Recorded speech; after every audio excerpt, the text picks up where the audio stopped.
Pepper Park, a new beginning, let's go. Started back rocking the brown. Ever since we been knocking them down. Baby said she wanna go to the game.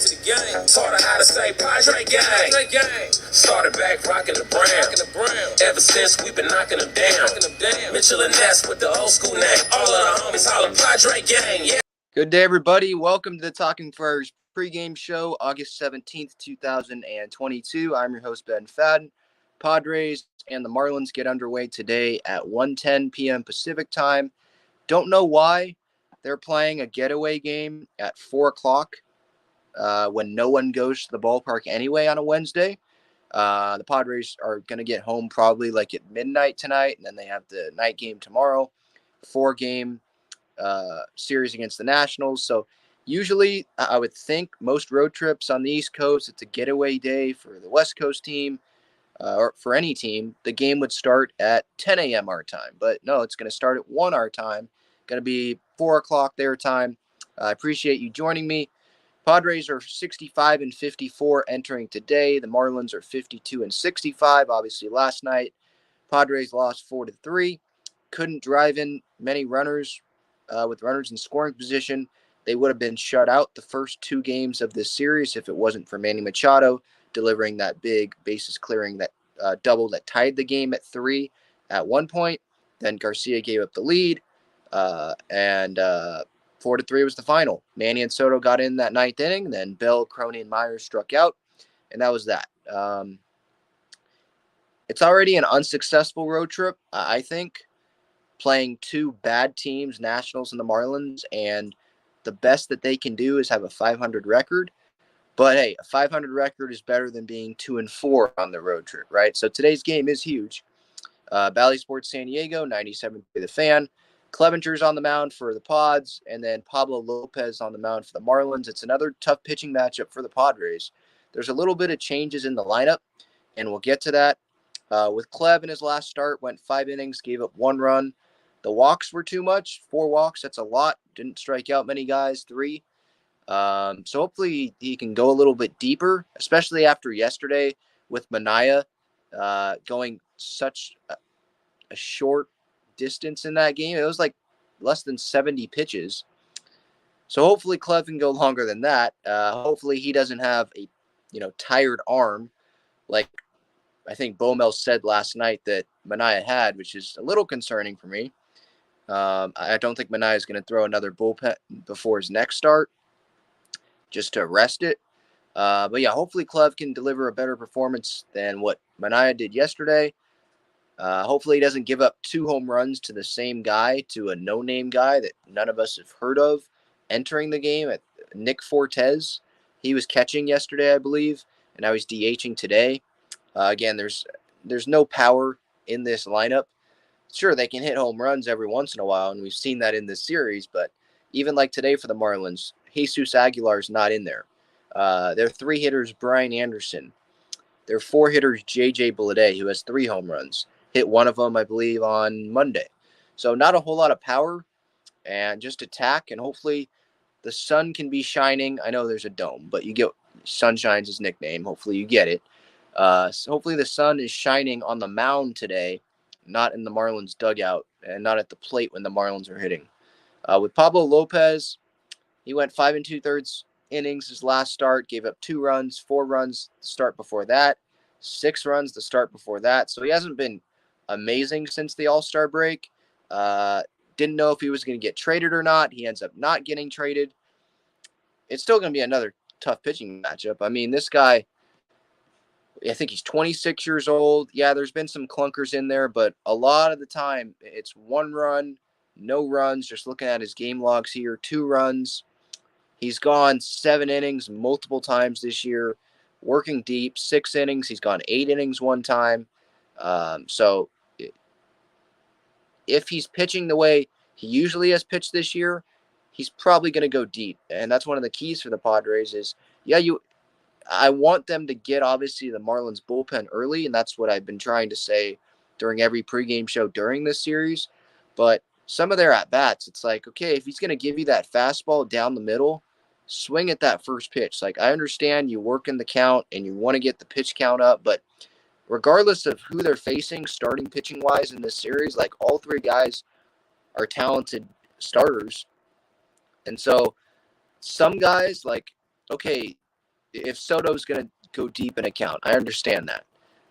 I know everyone can't be swinging at the first pitch because then that's when you run into 7-pitch, 8-pitch innings, 3 straight batters, 3 straight outs, and that's like the worst look ever, right? We're all going to be screaming, okay, work the count. But it also has to be, there has to be a balance, right? Like Manny, if he's going to attack the fastball, attack the fastball. There's got to be other guys besides him, just him, attacking the fastball, you know? But it just feels like to me there's a lot of guys in this lineup that aren't attacking enough. They're trying to wait, work the count. There's some guys, like they're known for working the count, like Jerks and Profar. But then there's some guys that need to probably ambush, right? Just go get them. Maybe Josh Bell needs to do that. You know, he's really struggling right now. And that is one of the lineup changes today for the Padres. Josh Bell is not hitting fourth like he has been since he joined the team. It is now Brandon Drury that's hitting fourth. He's playing third. Manny's DHing today. So Bell is now hitting fifth. So they have left, right, left, or switch hitter. So, yeah, left, right. That's kind of how the lineup's going today. Profar's leading off. Soto's in right field. Manny's DHing. Drury's at third. I know last game at third base didn't work out great, but you can't have Manny play third base every game, right? Bell is at first, batting fifth. Crony is batting sixth. He's at second. Grisham's batting seventh. He's in center. Kim is batting eighth. He's at short. And then Nola is catching for Clev. He's batting ninth at catcher. I'm fine with Josh Bell moving down in the lineup. I think he should move down in the lineup. I think Ha-Seong Kim should probably move higher than the lineup than eighth. He's been actually hitting pretty well. I have faith in Crony that he's got. I know he's my favorite player, and so if people want to say I'm biased, okay, whatever. But like, I still have faith in the guy. Like, if he watches at bats, like that bat in the ninth inning last night, yeah, he got frozen on that fastball, but he still was fouling off some pitches, if I remember that correctly. And he almost hit a bomb on Monday. Went to the warning track. Line drive went right to the second baseman. I think it was a ground out, but went right to the second baseman the other day. Like, he's still making good contact. I know the results, like average-wise and all that stuff, it's not there. But I still feel like he's making solid contact. I don't excuse striking out looking last night, definitely. But I think it's going to come around for him. Josh Bell's 0 for, I think, 21 on this road trip. Hasn't gotten a hit on this road trip. 0 for 23, sorry. So, yeah, he's got to get going. My Padre pick today is Crony, by the way. It was Manny yesterday. He hit that big double. So he's 75. I am 75-39 so far this season in my pregame show Padre pick. Soto has that 21-game on-base streak. Can I get to 22? I believe his career high is 27, so he's still not even close to that. So that's just how great that he's been, or that he was with the Nationals. He's gotten on base every game with the Padres, so that shows how great he has been with the Padres as well. Remember in the ninth inning last night, he got on base with a single to lead off the inning. Manny got on, and then 3 straight strikeouts. You know, they got to produce more with runners in scoring position. Hader, is this guy going to pitch again for the Padres? I mean, the last time he pitched was last Wednesday, so it's been a week now. I know that there hasn't been those save situations, but you got to get him in the game here at some point, regardless of what the situation is. You know, like, you got to pitch him. You traded these pieces, Estier Ruiz, and I know Lamette's on the Rockies now. But you traded these pieces, Robert Gasser, to not pitch him. Like, I know what his role is. I know he's the closer. I know he didn't look good his last appearance, but you still got to put him out there. Garcia's pitched twice in the time that Hader's been off. Martinez has pitched 3 times. Hill's pitched. Chris Matt's pitched twice. Morhone has pitched. Steven Wilson has pitched, and he was just called up. Suarez has pitched twice. Like, I want to see Hader pitch. I don't care what the situation is. You want it to be a safe situation, but can the guy pitch? Can we see him again? You know, the chance for him to redeem himself, well, that chance is only going to come if he pitches again, you know? So we went through the Padres lineup, Miami's lineup. Joey Wendell was at short. John Birdie's at third. Brian Anderson's in right. He's the one that hosed Myers last night. We'll be getting into that more on the series reaction episode after the game. JJ Bleday's in left. Nick Fortes, the guy who hit 2 bombs last night off Manaea, he's DHing. Charles LeBlanc is at second base. Lewin Diaz is at first. Jacob Stallings singled off Musgrove the other night. He is hitting 8th. He is catching. And then Peyton Burdick is in center field batting 9th. So that's the lineups. Bullpen situation. I mean, obviously, like I just talked about, Hader hasn't pitched in a million years, it feels like. Garcia, Martinez, Chris Matt, they all pitched yesterday. The bullpen chart's up at Talking Friars on Twitter if you're interested in looking at that to see for yourself. I would think that Martinez wouldn't pitch. It seems like he's going every other day now. Chris Matt, I would assume he doesn't pitch, but Hader, Hill, Morahone, I would expect Morahone to get in there. Suarez, those are guys I would think would get in the game today. I see a comment here from Desert Punks. I'm actually looking to see Hader pitch again. Yeah, I am too.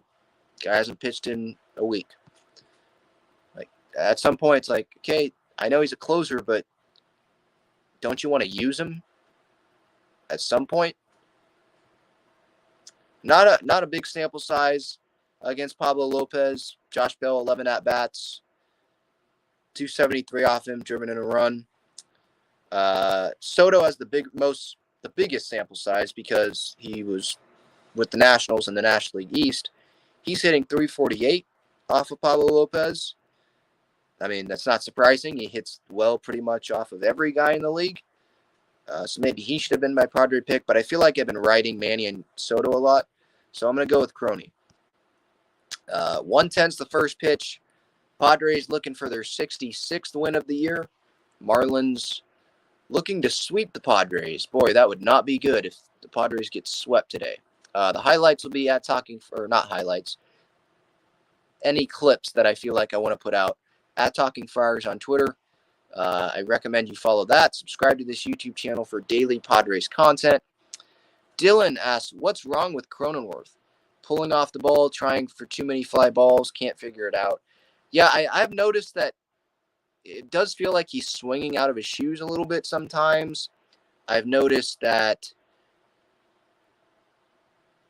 right foot, because it is right foot, he's hitting lefty, so his right foot, it does look like he is pulling off a little bit. You know, the foot's not staying still. It's when he's swinging, the foot is definitely going towards first base. But that is a lefty swing. Like, if he hits the ball, he is going to be going towards first base. So I don't really want to look into that too much. I know that the regular numbers aren't there, but I'm watching every game, and yeah, I'd like him to not swing as hard maybe and just try to have that line drive swing. I agree with that, Dylan. But I think he's going to come around. I still he has had some good swings in this series. Doe says, ever create an all-star team in a video game and they play worse than an average team? That appears to be what is happening. Yeah, I mean, it does. Yeah, you're talking about like Josh Bell, right? They got Juan Soto. He's working out. He's gotten on base every game. Josh Bell hasn't gotten a hit in forever, hasn't gotten a home run yet as a Padre. But Brandon Drury, I think he's doing pretty well with the Padres. The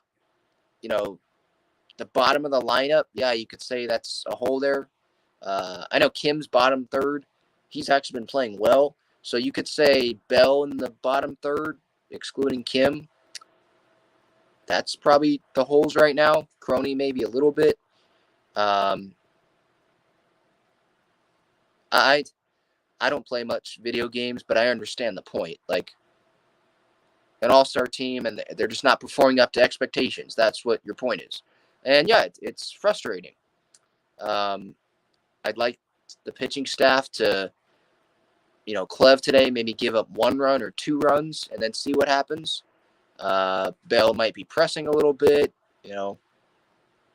I still believe in this team. I'm not going to put out a tweet and say, what % chance do you think the Padres make the playoffs? Like, I understand there's only a 1-game gap right now, and it sucks seeing Craig Kimbrell not be able to help us last night. and the Brewers go walk it off with Caratini there, and Renfroe scored. He bunted in that at-bat to get on first base, by the way, which was weird to see. That was frustrating. I still think they're going to make the postseason. I still think they're a playoff team. They just need to play better. I think they will play better. And hopefully that starts today. So this has been August 17th, or the August 17th pregame show, Padres Marlins later today. Thanks for joining. I'll be back for the series reaction episode after the game. I'm Ben Fadden signing off. Go Pods. See you later.